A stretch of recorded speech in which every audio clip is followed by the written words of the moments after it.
हूं स्वाति श्रीवास्तव। पूरे उत्तर प्रदेश में इस वक्त भीषण गर्मी का प्रकोप जारी है।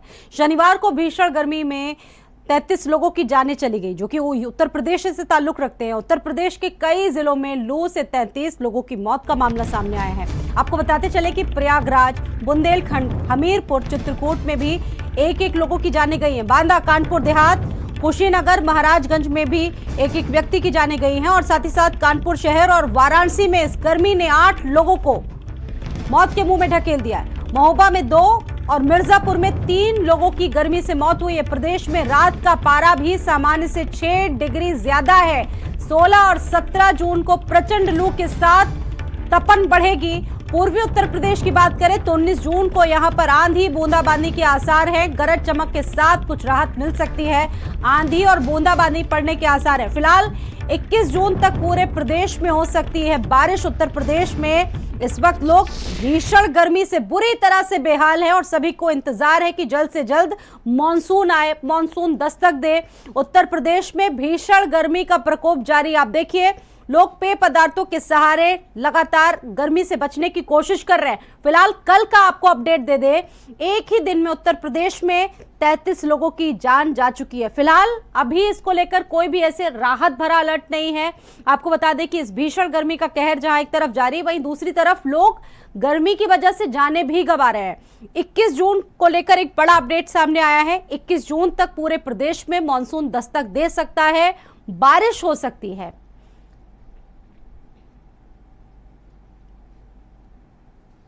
उत्तर भारत में भीषण गर्मी का प्रचंड कहर इस वक्त लोग झेल रहे हैं और डॉक्टर्स भी ऐसे में लोगों को एडवाइस दे रहे हैं कि कम से कम लोग अपने घरों से बाहर निकलें, बच्चों को घर से कम बाहर निकालें और अस्पतालों में भी इस गर्मी से व्यवस्थाएं तमाम की गई हैं और देखिए लोगों की जानें भी जा रही हैं। उत्तर प्रदेश में भीषण गर्मी का प्रकोप लगातार जारी है। ऐसे में फिलहाल कोई फौरी राहत प्रदेशवासियों को दिख नहीं रही है। तमाम जिलों की यही स्थिति है। कानपुर और वाराणसी का तापमान तो इस वक्त सबसे ज्यादा है, 48-49 पहुंच चुका है। और कल की अगर बात करें तो एक ही दिन में उत्तर प्रदेश में 33 लोगों की जानें जा चुकी हैं। कानपुर में 8 लोगों की जान गई और वाराणसी में भी तमाम लोगों की मौत का मामला सामने आया है। एक ही दिन में उत्तर प्रदेश में इस गर्मी से, इस लू से हुई मौतों का आंकड़ा 33 हो चुका है। यूपी में भीषण गर्मी का प्रकोप जारी है। फिलहाल अभी किसी भी तरह की राहत की कोई उम्मीद नहीं है। ऐसा कोई भी अपडेट मौसम विभाग की तरफ से सामने नहीं आ पाया है।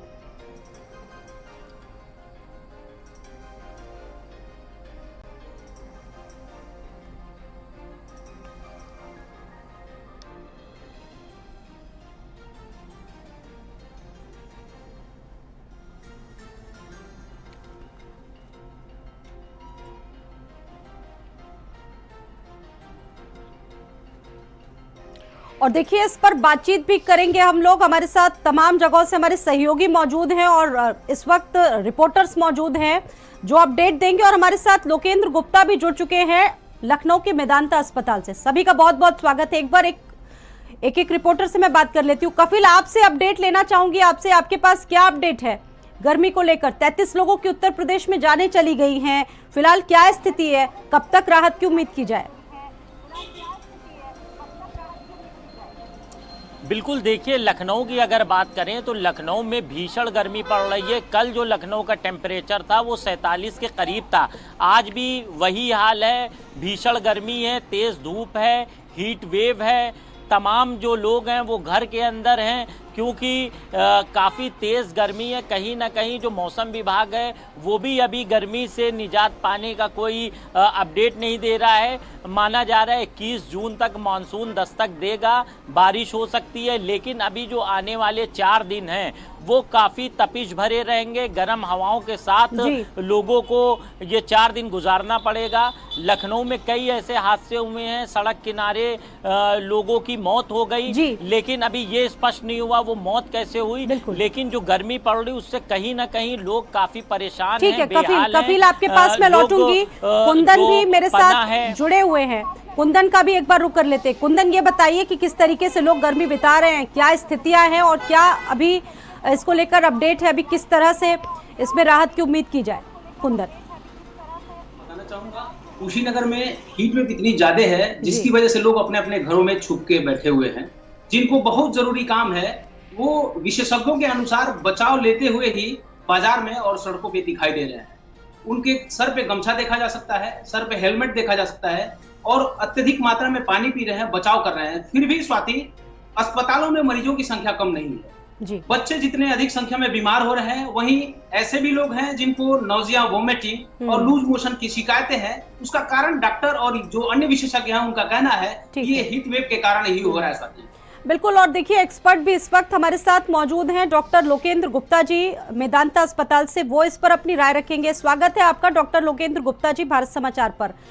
लोकेंद्र जी, आपसे ये जानेंगे, भीषण गर्मी लगातार कहर बरपा रही है। इससे पहले भी उस दिन हम लोगों का डिस्कस हुआ था, आपने तमाम सजेशंस दी थी। क्या सजेशन देना चाहेंगे कि कल 33 लोगों की जानें जा चुकी है, कैसे बचे इस गर्मी से लोग? देखिए, जैसा कि आपने बताया कि अब 4-5 दिन और हमें थोड़ा सा बच के रहना है। ऑब्वियस सी बात है कि जिनको जो लोग 10 से 4 के बीच में बच सकते हैं निकलना, तो वो घर से ना निकलें। और साथ साथ में अपने बॉडी में फ्लूइड की मात्रा एडिक्वेट होनी चाहिए। वो उसके लिए पानी के साथ साथ नमक नींबू का घोल भी है ना जरूर उसमें मिक्स करें, ताकि बॉडी में पानी के साथ साथ जो इलेक्ट्रोलाइट्स कम हो जाते हैं, सोडियम हो गया, पोटेशियम, इनका इम्बैलेंस हो जाता है और उसकी वजह से जान जाने का खतरा रहता है। साथ साथ में बताया कि नौजिया, वोमिटिंग, डायरिया के केसेस बहुत बढ़ चुके हैं, क्योंकि ये सब हीट की ही साइड इफेक्ट है और उससे बचने का एक ही तरीका है, या तो आप बाहर ना निकलें। अगर आपको ये नौजिया, वोमिटिंग, डायरिया हो रहा है तो एडिक्वेट मात्रा में पानी पीना बहुत जरूरी है। लेकिन अगर वो कंट्रोल नहीं होता है तो तुरंत आप हॉस्पिटल में रिपोर्ट करें, ताकि आपको आईवी फ्लूइड दिया जाए। प्रॉब्लम क्या होता है कि जो पेशेंट्स होते हैं वो घर पे बीमारी होने के बाद वेट करते हैं, उनको लगता है कि अपने आप चीजें ठीक होंगी, लेकिन जब चीजें कंट्रोल नहीं होती हैं तब वो रिपोर्ट करते हैं और काफी देर हो जाती है तब। अब ऐसे में देखा जाता है कि भीषण गर्मी का कहर तो लोग झेल रहे हैं, लू भी चल रही है, दिन के साथ साथ रात का टेम्परेचर भी बहुत ज़्यादा है। अब लोगों को अगर ऐसी स्थिति में वॉमिटिंग बहुत ज़्यादा आती है, किसी तरीके से उसकी जो प्रॉब्लम्स है वो बढ़ती है, तत्काल क्या करना चाहिए लोगों को? तत्काल तो सबसे इम्पोर्टेंट ये है कि अगर वॉमिटिंग हो रही है तो एंटी वॉमिटिंग जो मेडिकेशंस होती हैं डॉक्टर की सलाह पे लें, ताकि वॉमिटिंग को कंट्रोल किया जाए। और साथ साथ में एडिक्वेट मात्रा में ओआरएस का जो घोल होता है, आजकल शुगर फ्री ओआरएस भी आ चुका है, तो एटलीस्ट डायबिटिक्स पेशेंट में शुगर फ्री ओआरएस और नॉर्मल जो पेशेंट्स होते हैं उसमें ओआरएस का घोल पिएं। और यूरिन की मात्रा एडिक्वेट होनी चाहिए। यूरिन का कलर अगर डार्क कंसंट्रेटेड है, दैट मीन्स की बॉडी में डिहाइड्रेशन हो रहा है, उसका मतलब होता है कि आपको आईवी ड्रिप लगवाना जरूरी है। अगर आप ओरली उतना नहीं ले पा रहे हैं जितना वॉमिटिंग और डायरिया से पानी निकल जाता है आपके शरीर से, तो फिर आपको आईवी ड्रिप सेट लगवाना जरूरी है, ताकि बॉडी में फ्लूइड की मात्रा कम ना हो, क्योंकि उसका असर, डिहाइड्रेशन का असर बाकी ऑर्गन्स पे पड़ता है, ब्रेन पे, हार्ट पे, लिवर पे, और वो जानलेवा हो सकता है। बिल्कुल। इसी के साथ साथ आगे आपसे सवाल ये भी रहेगा कि खान पान कैसे हो, क्योंकि अब इस वक्त लोग लिक्विड ज़्यादा ले रहे हैं, अब खाने पीने की तरफ कम जा रहे हैं। लिक्विड कितना ज़रूरी है हमारे शरीर के लिए? आप भी बता रहे हैं कि जो फ्लूइड्स हैं वो बहुत ज़रूरी है शरीर के लिए, पानी ज़्यादा से ज़्यादा पिए। क्या चीज़ें ली जा सकती हैं? नहीं, डेफिनेटली आपको लिक्विड और सेमी सॉलिड फूड ही लेना है। तरल पदार्थ है ना, हल्का खाना खाइए, क्योंकि अगर आप गरिष्ठ खाना खाते हैं जिसमें फैट ज्यादा होता है, तला भुना खाते हैं, तो उसके लिए उसमें बॉडी को ज्यादा मेहनत करनी पड़ती है, उसमें पानी की रिक्वायरमेंट भी होती है और बॉडी पे ऑलरेडी लोड है बिकॉज गर्मी है इतनी ज्यादा। तो आपको हल्का खाना खाना है, हरी सब्जियां खानी है और पानी ज्यादा से ज्यादा पीना है, चाहे वो फ्रेश जूसेस आते हो। बाहर के जूसेस के बिल्कुल नहीं लेना है, बाहर का खाना खाने से बचना है। प्रॉब्लम क्या रहती है, गर्मियों में खाना बहुत जल्दी खराब होता है, साथ साथ में डेयरी प्रोडक्ट बहुत जल्दी खराब होते हैं, तो उसकी वजह से फिर फूड पॉइजनिंग होती है। तो बेटर है घर का खाना खाएं, हल्का खाना खाएं, सिंपल दाल, चावल, खिचड़ी और दही वाले जो है ना, दही होता है, उससे डाइजेशन ठीक रहता है। जी ठीक है, वापस लौटूंगी आपके पास में। मेरे सहयोगी कफील भी जुड़े हुए हैं राजधानी लखनऊ से। कफील, ये बताइए कि लखनऊ का क्या हाल है? एक तरफ भीषण गर्मी है और साथ ही साथ नगर निगम की क्या व्यवस्थाएं हैं इस बार? देखिए, लखनऊ में जो गर्मी है वो काफ़ी तेज़ है, 47 डिग्री के करीब टेम्परेचर है। ज़िला प्रशासन और नगर निगम की बात की जाए तो नगर निगम की तरफ से तमाम ऐसी जगह पर पियाऊ केंद्र बनाए गए हैं, राहगीरों के लिए रुकने के इंतज़ाम किए गए हैं। कई ऐसी जगह है जहां पर नगर निगम ने अपना ये पूरा रेस्ट रूम तैयार किया है। लगभग 12 से 14 ऐसे रेस्ट रूम हैं जहां पर काफ़ी भीड़ होती है, ख़ास तौर से बस अड्डे हो गए, रेलवे स्टेशन हो गए, या फिर भीड़ भाड़ वाले इलाकों में जहां पर लोगों की आवाजाही रहती है, वहां पे इन सभी चीज़ों का इंतज़ाम किया गया है। अगर किसी को धूप लगती है तो वो नगर निगम का जो रेस्ट रूम बनाया गया है वहां पर रुक सकता है, निःशुल्क इंतज़ाम किए गए हैं। इसके अलावा आम लोगों की बात करें तो सड़क पर लोगों का आवागमन काफ़ी कम है, क्योंकि धूप काफ़ी तेज़ है। जिनको बहुत ज़रूरी काम है वही घर के बाहर निकल रहे हैं। इस बार देखा जाए तो गर्मी की जो तपिश है वो काफ़ी तेज़ है। जो सड़क पर रहने वाले लोग हैं, जो खुले आसमान के नीचे रहते हैं, उनको काफ़ी समस्याओं का सामना करना पड़ रहा है। सड़क किनारे अमूमन यहाँ पर पन्ना की दुकान, नींबू पानी की दुकान जो लगी हुई हैं उस पर भीड़ भी देखी जा रही है। तो कहीं ना कहीं लोग हर तरह के बचाव कर रहे हैं ताकि जो हीट वेव है उससे बचा जा सके। अभी का जो करंट का टेम्परेचर है वो क्या है, और ऐसे में कफील अभी कितना बढ़ सकता है, अभी ये तपिश कितनी लोगों को सता सकती है, ये भी आपसे जानना चाहेंगे। और लोग उम्मीद लगाए बैठे हैं कि उत्तर प्रदेश में जल्द से जल्द मानसून दस्तक दे। इसको लेकर क्या कोई अपडेट है अभी आपके पास कफील? बिल्कुल, देखिए लखनऊ का टेम्परेचर अभी फ़िलहाल 45 डिग्री है, ये 47 डिग्री तक पहुंच सकता है। इसके अलावा मानसून की बात करें तो माना जा रहा है कि 21 तारीख तक लखनऊ में बारिश और आंधी आ सकती है, लोगों को राहत मिलेगी। लेकिन अभी ये जो 4 दिन है ये काफ़ी तपिश वाले हैं, गर्म हवाओं के साथ लोगों को अभी 4 दिन गुजारना होगा। अगर शाम की बात करें, जब सूरज डूब जाता है उसके बाद जो हवाएं चलती हैं वो भी ऐसा लगता है कि लू चल रही हो, गरम गरम हवाएं हैं, लोग बाहर निकलने से कतरा रहे हैं। फिलहाल अभी लखनऊ वासियों को 4 दिन राहत तो नहीं का मिलने इंतजार वाली है, अभी करना होगा लखनऊ वासियों को, साथ ही साथ उत्तर प्रदेश वासियों को भी अभी 4 दिन का इंतजार करना होगा। 4 दिन अभी ये कितने भारी पड़ सकते, देखने वाली बात होगी। कुंदन भी मेरे साथ जुड़े हुए हैं। कुंदन, अस्पतालों का क्या हाल है, अस्पतालों की क्या व्यवस्थाएं? कफील बता रहे थे कि लखनऊ में नगर निगम पूरी तरह से सजग है, वहां पर क्या व्यवस्थाएं दिख रही है? जी, आपको बताना चाहूंगा कि यहाँ पे अस्पतालों में चिल्ड्रन वार्ड जो है वो खचाखच भरे पड़े हैं। कारण है कि बच्चे जो हैं ये हीट वेव का स्ट्रोक रोक नहीं पा रहे हैं, जिसकी वजह से उन्हें डायरिया, डिसेंट्री जैसी सामान्य सी बीमारी परेशान किए हुए है। डॉक्टर तो लगे हुए हैं लेकिन मरीज इतनी अधिक संख्या में है कि अव्यवस्था हो ही जा रही है। स्वाति, आपको एक बात और बताना चाहूंगा कि आज जो मोबाइल में इंस्ट्रक्शन आ रहा है कि टेम्परेचर जो है 41 डिग्री है, लेकिन उसी में लिख के नीचे आता है कि फील लाइक 51, मतलब कि गर्मी इतनी ज्यादा है, हीट वेव में तपिश इतनी ज्यादा है कि वो उसमें लिख के आ रहा है कि फील लाइक 51, कि आप 51 डिग्री सेंटीग्रेड की तरह महसूस कर रहे हैं। पसीना लगातार बह रहा है, लोग तरबतर हैं पसीने से, जिसकी वजह से घबराहट, बेचैनी, एंग्जाइटी जैसी फीलिंग है। आपको सामान्य सी बात भी घबराहट और बेचैनी भरे जवाब से सुनता हुआ अब देखिए, अब इतनी हमारी जो टेक्नोलॉजी है इतनी अपडेटेड है, सारी चीजें अपडेट आपको मिल जाती हैं हमारे मोबाइल पर। डॉक्टर लोकेंद्र में हमारे साथ जुड़े हुए हैं। डॉक्टर लोकेंद्र, आप सुन रहे हैं कि अभी 41-42 कुछ जगहों का तापमान है, लेकिन ये बढ़ सकता है आगे भी। इसको लेकर और क्या चीजें हैं, बुजुर्ग और महिलाओं को, खासतौर से बच्चों को किस तरीके से सावधानियां बरतनी चाहिए? जी, आपने बिल्कुल सही कहा। देखिए, कुछ एज ग्रुप होते हैं जिसमें जो बुजुर्ग लोग हैं जिनकी उम्र 60 साल से ऊपर है, या प्रेग्नेंट फीमेल्स हैं, या बच्चे जिनकी उम्र 5 साल से कम है। तो ये 5 साल से कम और 60 साल से ज्यादा, और जिनको अंडरलाइंग बीमारी है, अंडरलाइंग बीमारी मींस डायबिटीज है, ब्लड प्रेशर है, या हार्ट की बीमारी है, या किसी को स्ट्रोक या फालिस हुआ है, ये सारा एज ग्रुप है ना हीट वेव्स और हीट स्ट्रोक के लिए काफी ज्यादा प्रोन रहता है। तो कम से कम इन लोगों को तो घर से नहीं निकलना है। और कब आपको हॉस्पिटल में भर्ती होना है ये बड़ा इंपॉर्टेंट है। अगर आपको कंफ्यूजन स्टेट में आ गए, मतलब इतना डिहाइड्रेशन हो गया कि आपको कंफ्यूजन होने लगी, बिहेवियर चेंज हो गया, या आप खड़े नहीं हो पा रहे हैं, या आपको बहुत ज्यादा नोजिया, वोमिटिंग, डायरिया हो रहा है, या आपका टेम्परेचर 104 से ऊपर पहुंच गया है, तो आपको तुरंत हॉस्पिटल में भर्ती होना है। क्योंकि अगर किसी का टेम्परेचर 104 से ऊपर है तो गाइडलाइन कहती है कि with in half an hour, with in आधे घंटे में उसका टेम्परेचर 100 से नीचे लाना बहुत जरूरी है, otherwise brain damage, heart damage हो सकता है।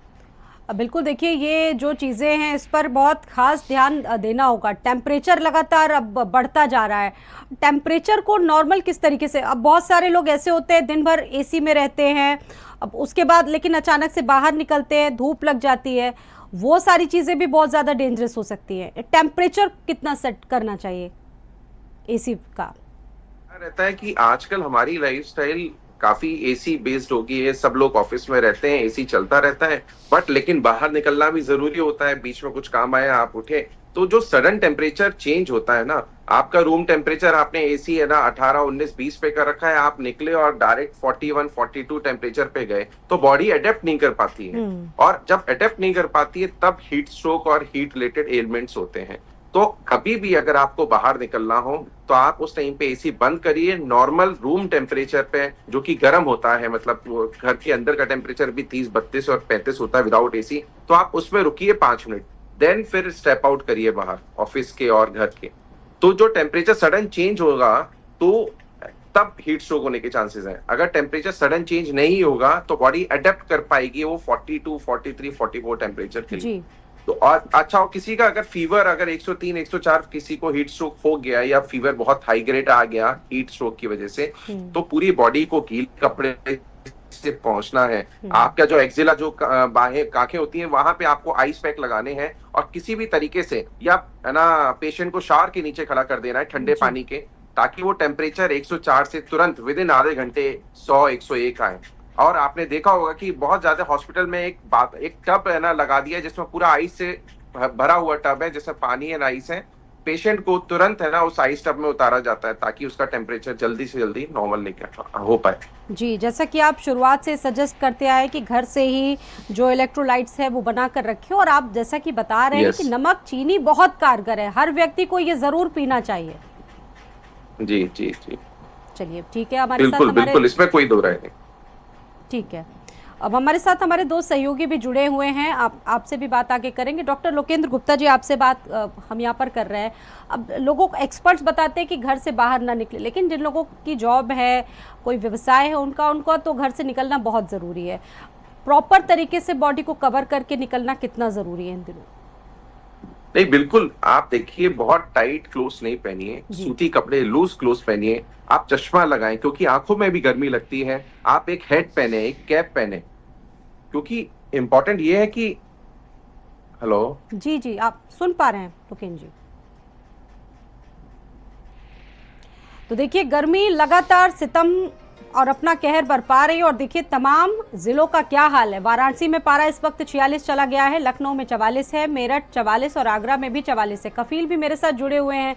कफील, लखनऊ की स्थिति भी काफ़ी ठीक नहीं है, लोग गर्मी से बेहाल हैं, और तस्वीरें जो सामने आ रही हैं लिक्विड चीज़ों पर पूरी तरह से डिपेंड हैं। आमतौर पर सड़कों पर जिस तरह से चहलकदमी हुआ करती थी, सड़कें सुनसान हो चुकी है, एकदम हुआ करती थी, सड़कें सुनसान हो चुकी है। बिल्कुल, देखिए गर्मी का आलम ये है कि अगर 10 से 15 मिनट हाथ में अगर आप मोबाइल लिए रहेंगी तो मैसेज आने लगेगा, अलर्ट आने लगेगा कि मोबाइल आपका हीट हो रहा है। तो इस तरह गर्मी पड़ रही है कि मोबाइल पे भी मैसेज आ रहा है। तो तमाम ऐसी चीज़ें हैं जो काफ़ी लोगों को परेशान कर रही हैं। 47 डिग्री के करीब टेम्परेचर है, फिलहाल अभी 45 डिग्री लखनऊ का टेम्परेचर है। सड़क पर सन्नाटा है। हम अपने कैमरा पर्सन से भी कहेंगे कि सड़क का एक नज़ारा दिखाएं। देखिए ये बड़ी चहल पहल वाली रोड है, ये दारुल शिफा वाला इलाका है, हज़रतगंज मेन, लेकिन आज पूरी रोड खाली है, इतनी तेज़ धूप है, लू चल रही है। लोग बाहर निकले, जो भी बाहर अगर लोग निकल भी रहे हैं तो किसी ने गमछा लगा रखा है, किसी ने दुपट्टा लगा रखा है, हेलमेट लगा के लोग निकल रहे हैं। तो हर तरह से लोग बचाव कर रहे हैं, क्योंकि काम भी है तो बाहर निकलना पड़ेगा। फिलहाल अभी लखनऊ वासियों को राहत मिलना मुश्किल है। 4 दिन तक तो इस तरह की गर्मी पड़ती रहेगी। 21 जून से माना जा रहा है यहाँ पर बारिश होगी, आंधी आएगी। अब देखना ये होगा मौसम विभाग क्या अपडेट देता है, क्योंकि अभी कल के बाद से मौसम विभाग का कोई अपडेट नहीं आया है। मौसम विभाग ने जो लास्ट अपडेट दिया था उसमें यही था कि यहाँ पर अभी भी हीट वेव रहेगी। इसके अलावा जो टेम्परेचर है वो ऐसे 45, 46, 47 डिग्री तक रहेगा। तो लखनऊ वासियों के लिए काफ़ी तपिश भरा दिन रहेगा ये। अब देखना ये होगा कब लोगों को राहत मिलती है, बारिश कब होती है। अगर अस्पतालों की बात करें तो अस्पतालों में अलग से पूरा वार्ड बनाया गया है गर्मी से निपटने के लिए, जिनको डायरिया होता है, क्योंकि अमूमन गर्मी में देखा जाता है डायरिया और तमाम ऐसी शिकायतें हैं, चक्कर आना, उल्टी आना, तो इसको लेकर एक अलग से वार्ड बनाया गया है ताकि सही से इलाज कराया जा सके। तो अब लखनऊ के तमाम अस्पतालों में भी इंतज़ाम कर लिया गया है। इसके अलावा जो पेशेंट हैं वो लगातार बढ़ रहे हैं। जो जनरल फिजिशियन हैं उनके पास मरीजों की तादाद बढ़ रही है। नगर निगम की बात करें, नगर निगम में तमाम इंतजाम किए हैं, लेकिन वो इंतजाम पूरी तरह से काफी फिलहाल नाकाफी ही साबित हो रहे हैं और अभी और भी ज्यादा व्यवस्थाएं होने की जरूरत महसूस होती है। बहुत धन्यवाद कुंदन और कफील, आपका भी जानकारी देने के लिए। तो भीषण गर्मी का कहर है। हमारे साथ डॉक्टर लोकेंद्र गुप्ता जी मौजूद हैं मेदांता अस्पताल से। लोकेंद्र जी, अब देखिए सारी चीजें हैं, अगर कल तक के अपडेट के बारे में ही बात करें तो उत्तर प्रदेश में 33 लोगों की जानें जा चुकी हैं। 33 लोगों की जान जाना अपने आप में बहुत बड़ी बात है, लू और गर्मी की वजह से। आप क्या वजह मानते हैं कि अचानक जिस तरह की जो स्थितियां होती हैं जानलेवा बन जाती है, लोगों की जान तक चली जाती है? नहीं, देखिए अब अल्टीमेटली तो अवेयरनेस क्रिएट करना ही हमारा मोटिव है। और जो हीट स्ट्रेक होता है उसकी वजह से डिहाइड्रेशन बहुत होता है, मतलब पानी का लॉस बहुत ज्यादा होता है, तो बॉडी में इलेक्ट्रोलाइट इम्बैलेंस हो जाता है। तो जो ऑलरेडी डायबिटीज, ब्लड प्रेशर और हार्ट की बीमारी से ग्रसित हैं, उन पेशेंट्स की जान जाने का खतरा बढ़ जाता है। या कुछ लोगों को जेनेटिक प्रॉब्लम होती है और बॉडी में डिहाइड्रेशन होता है, सोडियम कम हो जाता है, पोटेशियम बढ़ जाता है, और फिर उसकी वजह से अरिथमिया, जो हार्ट रिदम होती है, वो चेंज हो जाती है, तो सडन डेथ हो सकती है। तो इसमें बेशक देखिए जानकारी बचाव है, लेकिन कब आपको इमरजेंसी में रिपोर्ट करना है, जैसे कि मैं ऑलरेडी बता चुका हूं, वो बहुत इंपॉर्टेंट है। लोग इसको सिम्टम्स को इग्नोर करते हैं, वो इग्नोर नहीं करना है। अगर कोई भी ऐसा सिम्टम हो तो तुरंत इमरजेंसी में रिपोर्ट करें अपने आसपास जो भी नियरेस्ट हॉस्पिटल हो वहां पर। बहुत धन्यवाद जुड़ने के लिए, भारत समाचार के साथ बातचीत करने के लिए डॉक्टर लोकेंद्र गुप्ता जी। फिलहाल इस बुलेटिन में इतना ही। बने रहिए भारत समाचार के साथ। नमस्कार।